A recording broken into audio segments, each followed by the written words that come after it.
Hi everyone! In this video, I will share with you top 3 tips that will significantly improve your levels of communication and help you build a confident presence. Confident communication is the key to unlocking your full potential in both personal and professional settings. When you communicate effectively, you build stronger relationships, achieve your goals, and even boost your self-confidence. There is a guy who I follow on the topic of communication. His name is Jefferson Fisher, and his main mantra is, "What you say is who you are." People perceive us based on what we say and how we say it. After coaching multiple teams as part of my senior role in corporate and then coaching various clients, I have noticed that the problems with communicating effectively and communicating with confidence have become even more so relevant since COVID lockdowns and increasing use of technology.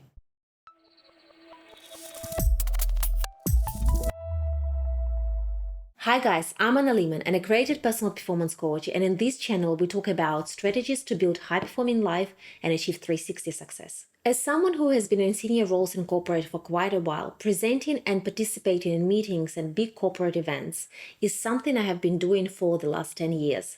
Obviously, also as a coach and keynote speaker, I run workshops, do public speaking, and communicate a lot with my clients. I feel that my framework and tips will provide you some guidance on confident and effective communication and will definitely reduce your social anxiety. I want to structure my 3 tips covering the following: who, which is curiosity, what, which is message, and how, which is body language. That's it. You nail those 3 tips and you will achieve 80% success in how to communicate with confidence and communicate effectively with people around you. Let's have a closer look. Oh, but before we do this, I also have something exciting to mention. I'm in the process of designing my first online course about how to achieve 360 success, which will go through a pre-launch very soon, with actionable exercises, guidance, coaching strategies, templates around personal finance, productivity, relationship, parenting, career, self-care. So if you want to get early access at half price, sign up at the link that I created in the first comment to this video, and I can't wait to deliver an outstanding, affordable product for you. Now let's have a closer look at the framework. Who? There has been a research done which analyzed why people would consider that or another person to be interesting. And the main reason why people would find another person interesting is not because of what they said, but rather of what they asked and whether they showed curiosity towards the respondent. So every time you show up in the room with strangers, turn up to a networking event, to a meeting, to a date, ask yourself a question. Who is this person sitting next to me or opposite to me? Who is your target audience? Show curiosity. Play an intentional game.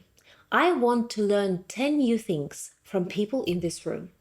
Start breaking the ice with such questions as, hey, what brought you here? What excites you about this upcoming event? And then listen carefully to their answers. There are 3 levels of listening: superficial, middle, and deep, which is called active listening.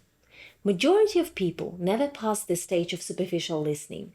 This is when someone talks to you and then you are wondering what you will be having for dinner.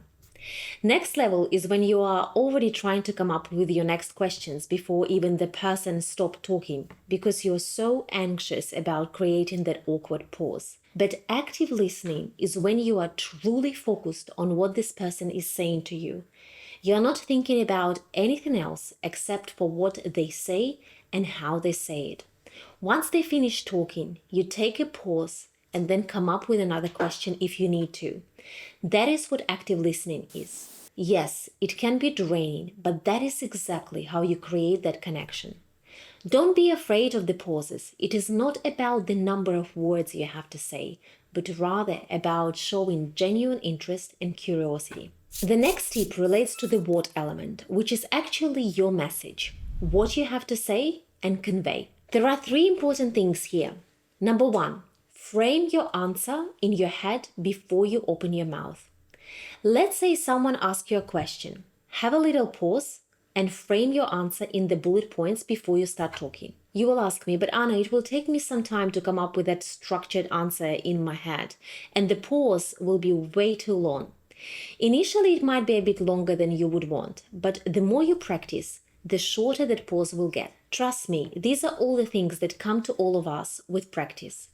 But it is much better to do that rather than starting saying one thing, then somehow move to another thing, start rambling around the topic, and then in the end have no logical flow of your messaging. In the end, people will get an impression that you have no idea what you're talking about, even though you might know the subject really well, but you just haven't framed and structured your answer beforehand properly. Point number 2 here, structure your answer using CMC Framework: context, message, and call to action. For example, someone asks you, Anna, what shall we do with our budget presentation over the next couple of weeks? Were there some concerns around it? You start with giving them context. You say something along the lines, as you guys all know, the deadline for the presentation to be delivered to the board is within next 4 weeks. So we will need to throw all the resources we can over the coming weeks to make sure we meet the deadline. You have just given them context, preempting the message itself, which is the topic about the presentation.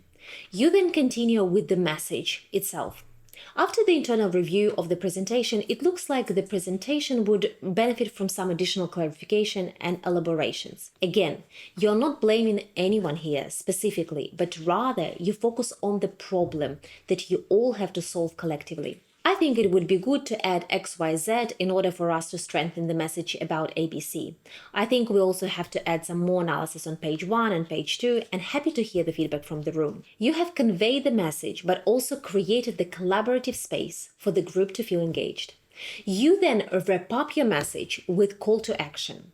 In this particular scenario, it would look something like that. I would like all of us to leave this meeting with the clearly agreed steps that we all need to take over the coming weeks in order for us to meet the deadline. You can use that framework in pretty much every situation in your personal or formal life. Step number 3, make it all about message rather than you. When you focus on serving others, delivering value, achieving the best possible outcomes, you build stronger relationships, you achieve greater success, and you even experience higher joy and deeper sense of fulfillment. You will remove that unnecessary anxiety because you will be less focused on how you have presented yourself, but rather whether you have delivered the powerful, persuasive message. Now let's look at how aspect. This is your body language, your voice, your tone, the manner how you present yourself, how you carry yourself, even how you walk into the room. All of that will either add power to your message or minimize it. First, it's essential to focus on your body language. Make eye contact, stand up straight, and use open and approachable gestures. Your body language sends a powerful message to others about your confidence and self-assurance. Next, pay attention to your tone of voice. Speak clearly, slowly, and with conviction. Avoid filler words such as the and try to vary your pitch and volume to add emphasis and keep your listeners engaged. If it happened to be that way that you have to do a standing presentation, another expert technique here for boosting your communication with confidence is called the power pose. When you adopt a powerful, expansive pose, it can actually increase your feelings of confidence and reduce your stress levels. Try standing with your feet shoulder width apart, your hands on your hips, and your chest open.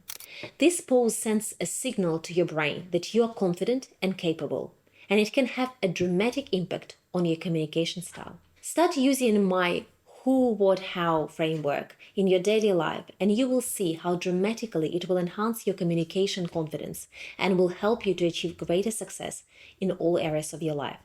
Remember, confident communication is not something we are born with. It's something we develop over the course of life, and we can master it with practice. Communication becomes even more important when we become parents, and especially if we are parents of a teenager. So check out my video here where I share tangible strategies how effectively communicate with your teenager.